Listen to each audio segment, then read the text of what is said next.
कई स्त्रियों को जो विधवा कर दिया, कई बच्चों को अनाथ कर दिया, कई घर उजाड़ दिए। युधिष्ठिर भगवान से कहते हैं कृष्ण पाप तो हमें अधर्म का मार्ग, हिंसा करी है, पाप लगेगा। भगवान ने कहा अगर मैं युधिष्ठिर जी को समझाऊंगा तो ये नहीं समझ पाएंगे। छोटे की बात बड़े के समझ में कम आती है, क्योंकि बड़ा अपने आप को ज्यादा ज्ञानी समझता है। इसलिए महाराज याद आई कि भीष्म पितामह रणभूमि में पड़े हुए हैं और कई दिनों से जो है महाभारत के युद्ध को व्यतीत हुए जो 58 दिन हो गए हैं, लेकिन अभी भी पड़े हुए, क्योंकि सौगंध खाई थी कि जब तक हस्तिनापुर चौं ओर से सुरक्षित नहीं हो जाता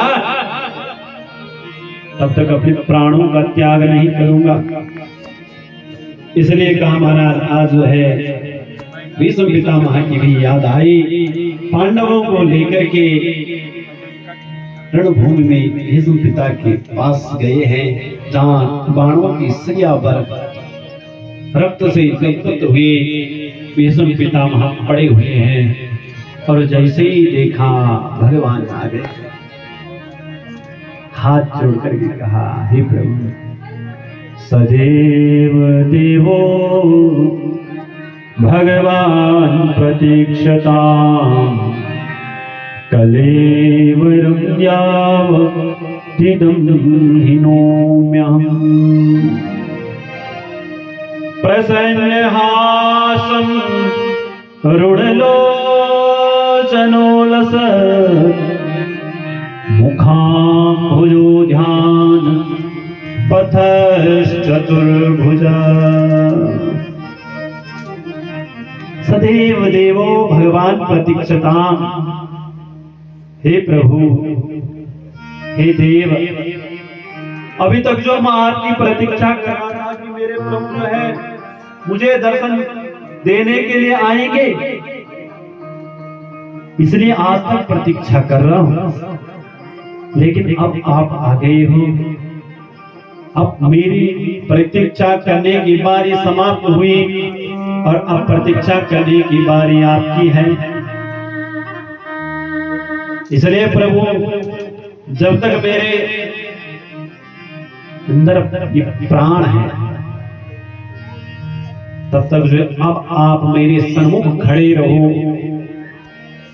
प्रसन्न हासम रुणलोचनोलसत्, और कैसे रहो, मुंह लटका के मत रहना। प्रसन्न हासम, तुम्हारी जो मंद मंद मुस्कुलियां है उस मुस्कुलियां का दर्शन करना चाहता हूं।